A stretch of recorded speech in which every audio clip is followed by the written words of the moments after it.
Ito na po yung mga kailangan natin. Itong bowl para sa ating head. Ito sa neck. At saka another bowl para sa kanyang katawan o sa shoulder. Part ng shoulder. At ito naman ang gagamitin nating clay. This is made in Italy. At saka ito naman yung gagawin natin sa hair color. Ang ginagamit ko is acrylic paint. Kahit naman anong paint, pwede yung paint na pangbato, pwede yun. Sa pag-ukit-ukit. So,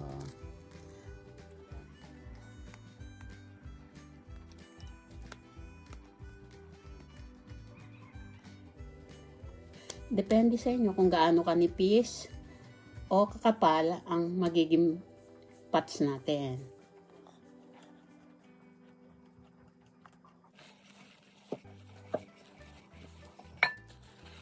Yan, ganyan po magiging kanipis yung ating head. Pwede nyo po pang kapalan, depende sa inyo. So guys, napalibutan ko na yung ating bowl, yung ating head. Ito yung gagawin nating head. So, ang kailangan na lang natin dito, ipoporma natin ng coating head.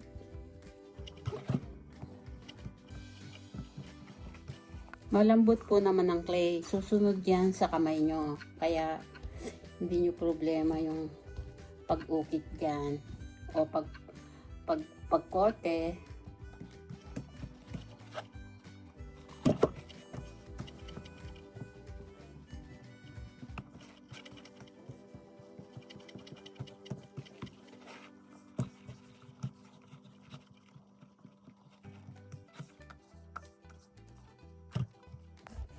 So guys, eto na. Kailangan natin siyang lagyan ng butas dito. Ayan, we need to make a hole here. Kasi diyan dadalo yung tubig. Diyan, ito ang pinaka water drainage natin.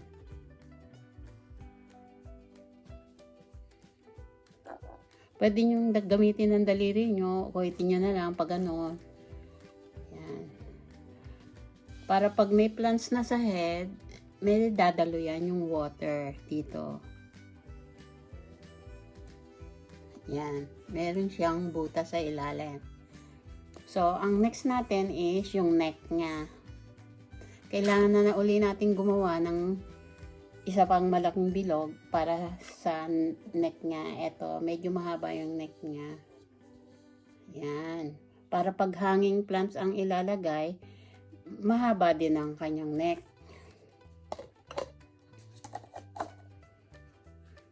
Gawa ulit tayo ng isang malaking bilog. Ito yung para sa leeg natin o sa neck. Kailangan i-cover natin to ng clay.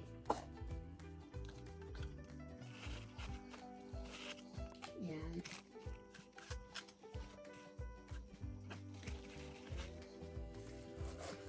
So guys, ayan o. Na-cover natin.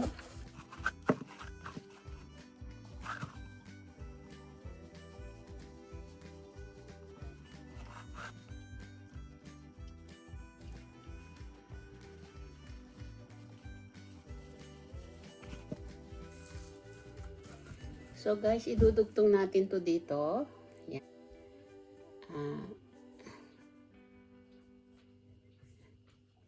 Islant nyo yung head para mamaya makita natin kung bakit mas maganda yung slant ang head kaysa sa straight heads. Yan, medyo i-slant natin.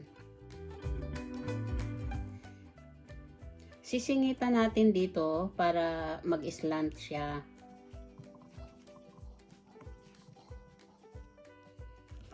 Ito yung katawan natin. Ayan. Ayan. Tatanggalin po natin yung mga excess. Ayan.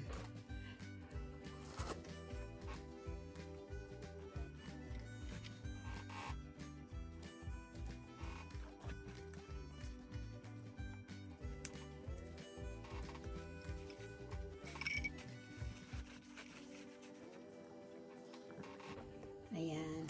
Dito kasi natin ipapatong yung leeg. Kaya kailangan bakante dito. Huwag nyo lalagyan ng clay. So guys, meron na tayong head, neck, and body. So, kailangan natin ano siya, smooth. So, yung iba kasi medyo nahalata pa like this.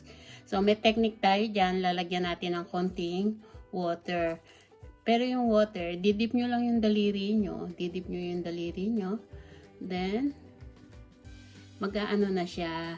Medyo lalambot siya ng konti. To soften. Yan, soft na siya.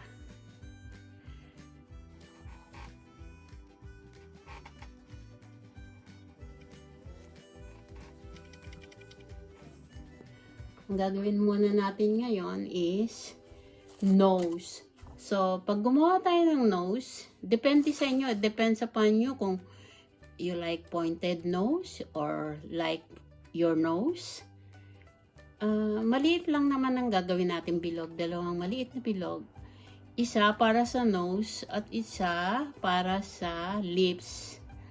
Gagawa tayo ng lips niya at gagawa tayo ng nose niya. So, ang gusto kong nose is maliit lang. Parang nose ko o nose ng Asian nose. Then, gagawa tayo ng hair pagkatapos nito. Paggawa natin ng lips, it depends sa inyo kung gusto nyo duck lips. Yung duck lips, yung nakanguso or yung ano, kasi pag gumawa kayo ng bilog, magde-decide na kayo kung gaano kalaking lips ang gusto nyo or anong itsura ng lips. Ako gusto kong lips ay duck lips. So, gusto ko medyo matulis ang lips niya. So, ayan, ipa-flatten natin yung bilog.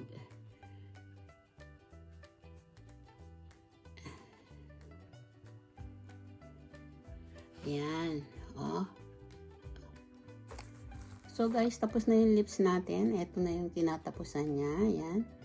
Gusto ko yung nakanguso siya. Maliit. Ayan. So guys, ito na yung nabuo kong nose. Medyo maliit talaga yung nose. At saka medyo flat siya. Ayan. Ilong ko yan eh. O, ayan o. So, ang kailangan na lang natin, lalagyan natin siya ng 2 butas. So, sundutin lang natin dyan. Yan.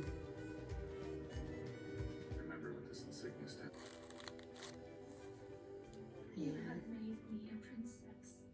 So, may nose na tayo. Yung mata natin, uukitin na lang natin yung mata natin.